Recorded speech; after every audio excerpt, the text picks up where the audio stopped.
Consultório CBN, com Henrique Bonaldi.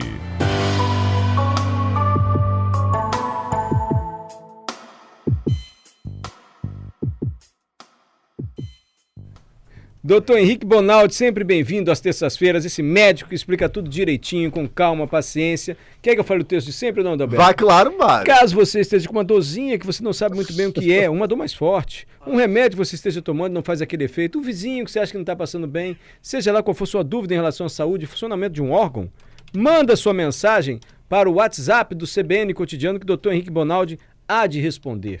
Fui bem?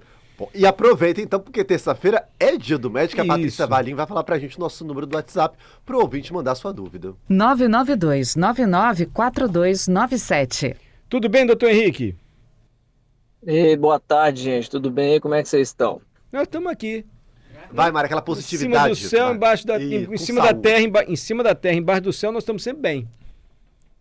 Benza a Deus. Um pouquinho pancado, um pouquinho meio maluco, mas tudo bem. Estamos indo aí, tudo medicado, todo mundo medicado. Doutor Henrique, Adalberto deu uma ideia, né?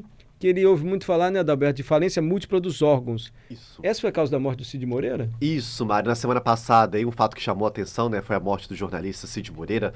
E um dos fatos, na verdade, o que o diagnóstico médico apontou é que ele teve falência múltipla dos órgãos. E aí eu vi essa reportagem que o Globo trouxe, mandei hoje mais cedo pro doutor Henrique Bonaldi, até para ele explicar pra gente, porque a gente sempre ouve falar, né? Sim. Assim, em muitos casos, assim, houve a falência múltipla dos órgãos. Aí eu queria entender um pouquinho, doutor Henrique, aí com os nossos ouvintes, o que é essa falência múltipla dos órgãos? O que acontece com o organismo ali da pessoa? É boa, é o que chamava morrer de velhice, doutor?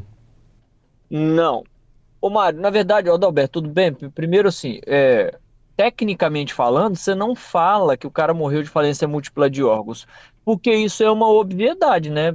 Se o cara morreu é porque faliram os órgãos. Então, no atestado de óbito, por exemplo, você não pode, não deve, não é sugestivo aí ao médico, colocar no atestado de óbito falência múltipla de órgãos, porque isso é um mecanismo esperado. O que se entende como falência múltipla de órgãos?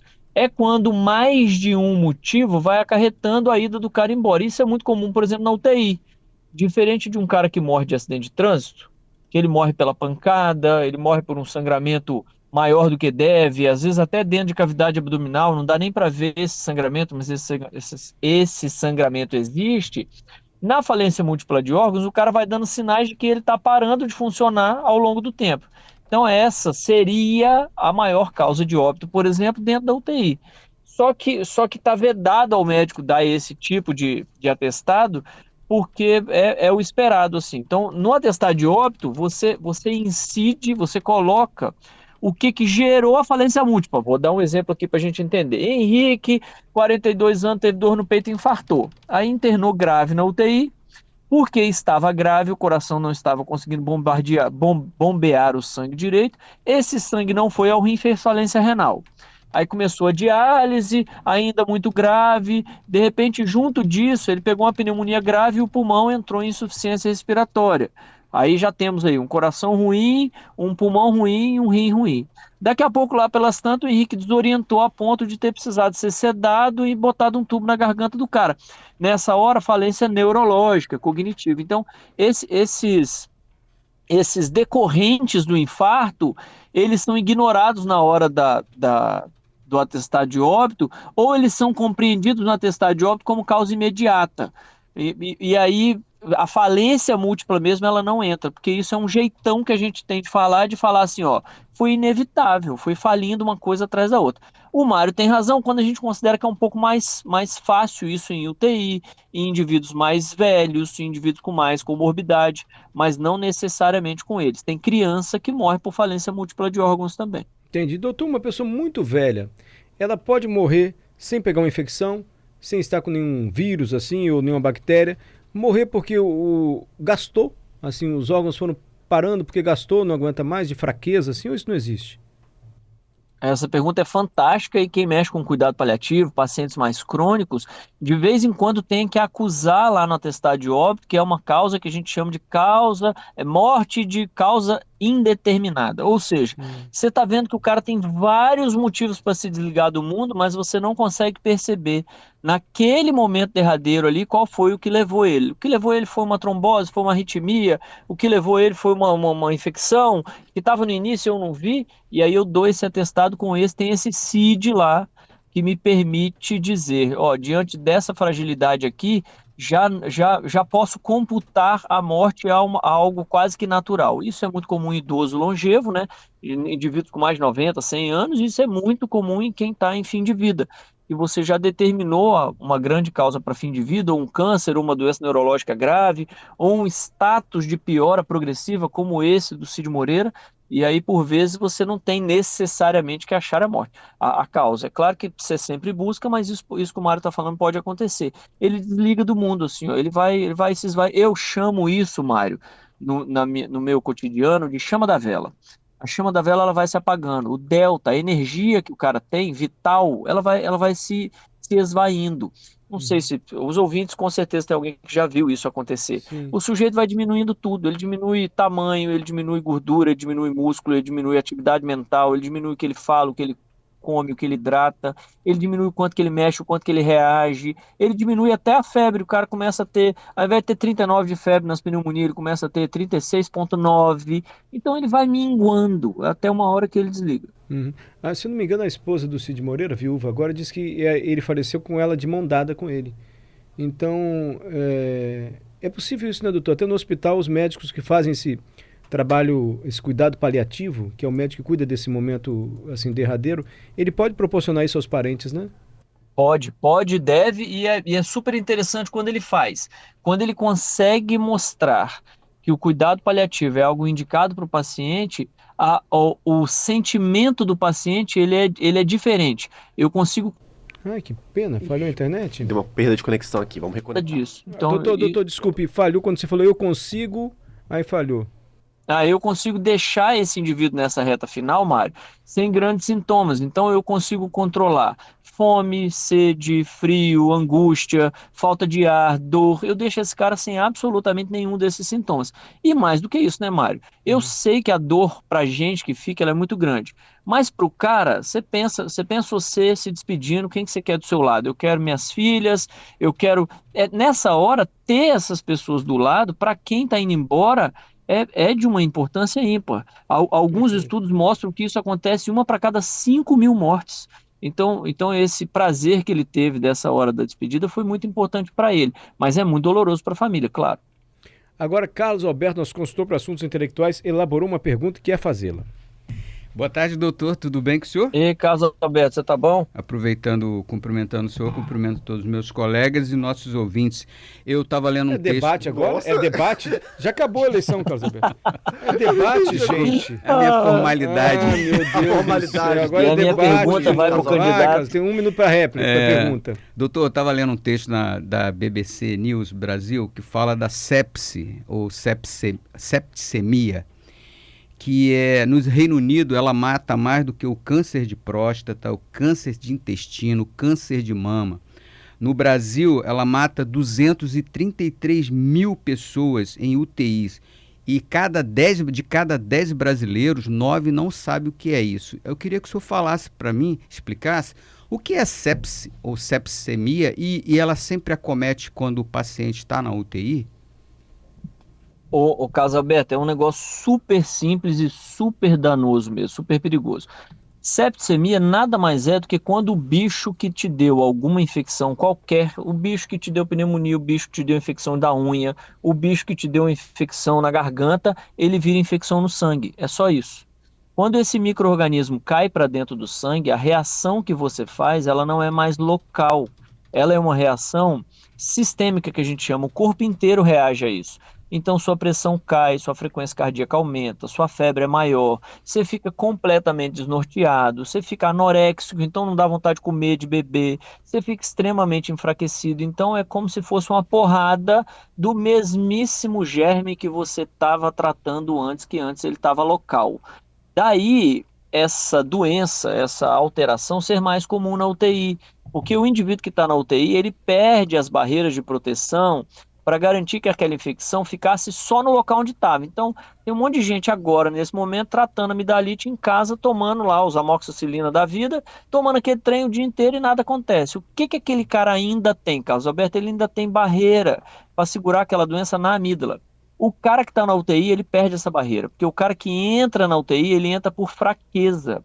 De um modo geral, assim, de um modo grosseiro falando, algum sistema do cara fraqueceu e, enfraquecendo, ele entrou dentro da UTI. Então, essa fraquejada que ele deu é o que proporciona a ele tirar o micro-organismo do local onde estava e passar para a corrente sanguínea. E é uma porrada mesmo, assim. Para você ter ideia, os protocolos de tratamento para esse tipo de doente, eles são escritos e seguidos mundialmente. Então, eu, Henrique, não tenho direito de tratar a sepse de um jeito diferente do Adenilton. A gente tem que tratar a mesma sepse do mesmo jeito, estando aqui na Alemanha, na China, porque os protocolos são... Existe um negócio que eles chamam, nem sei se chama ainda, porque tem tempo que eu não trabalho nesse trem de UTI, mas existia um negócio há muito pouco tempo atrás chamado Golden Hour. O que é isso? É a hora ouro, assim, ó. Você identificou a sepse, você tem um protocolo de coisas para fazer na primeira hora que reduzem a mortalidade de uma forma dramática. E se você não faz, a mortalidade realmente é muito alta. Doutor, interessante, a gente já falou sobre esses protocolos que eu acho genial, assim, que os médicos podem seguir um protocolo, ele identifica ali, tem um diagnóstico, sabe exatamente o que fazer. Contudo, cada paciente, evidentemente, é um paciente e o olhar do médico para esse paciente, em alguns momentos pode, eu não digo corromper o protocolo ou atrasá-lo ou interpretar o protocolo de maneira diferente. Eu lhe pergunto isso porque o senhor falou... Ah, então tá. O senhor falou da UTI... E até para uma experiência pessoal, eu lembro uma vez acompanhando uma pessoa e o médico falou, olha, tem que ir para UTI. E eu disse, mas eu acho que ela vai ficar melhor aqui no quarto, comigo, porque a gente tem uma relação aqui no quarto, enfim, psicologicamente pode ser melhor ficar no quarto do que ir para UTI. E a médica, ela parou para pensar e voltou, falou, eu vou fazer o que você falou, vou deixar aqui no quarto. E foi ótimo, assim, no final das contas foi ótimo. É assim mesmo? Mário, protocolos são nortes, não são leis. Os grandes clínicos do mundo reafirmam isso a cada congresso.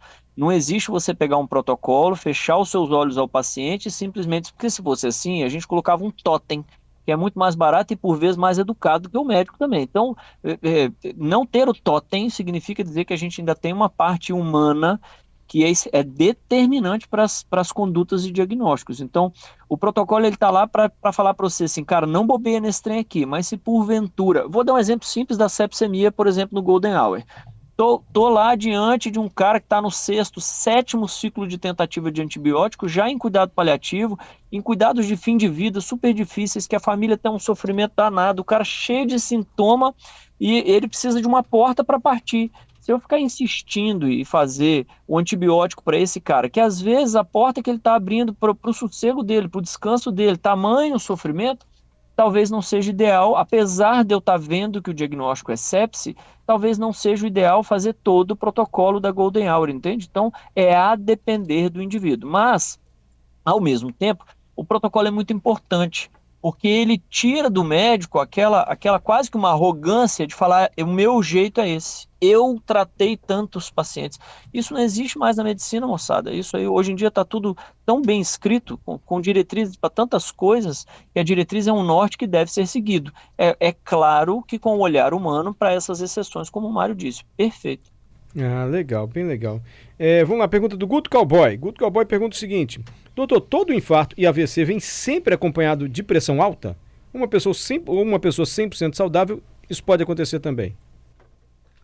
Pode até porque parte dos infartos não são trombogênicos, que a gente chama, né? Não é pela trombose que acontece lá dentro, pela aquela plaquinha de gordura que rompe e tudo mais. E parte dos AVCs também não. Haja visto, por exemplo, o AVC hemorrágico, que acontece em quem às vezes nasce com uma má formação, nasce com aqueles aneurismas, que eles pocam lá dentro e não necessariamente eles estouram pela pressão arterial alta. Aliás, Mário, indivíduos com tratamento de pressão mais do que devem podem gerar hipotensão, ou seja, pressões mais baixas o suficiente para esse sangue não chegar na cabeça e ele fazer um AVC também, por falta de fluxo.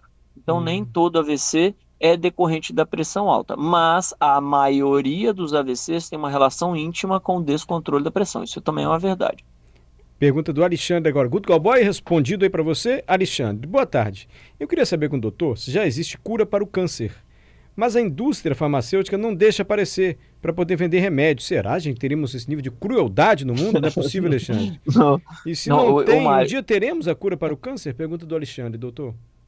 Mário, muito provavelmente teremos. Alexandre, não só crueldade, como uma burrice ímpar, né? Porque a indústria de farmácia, ela vive de vender remédio. Então, se tem um trem que ela quer inventar, é remédio para resolver o câncer. Existe um livro chamado A História de São Lucas, lá, esqueci como é que, de Homens e de Almas, alguma coisa assim.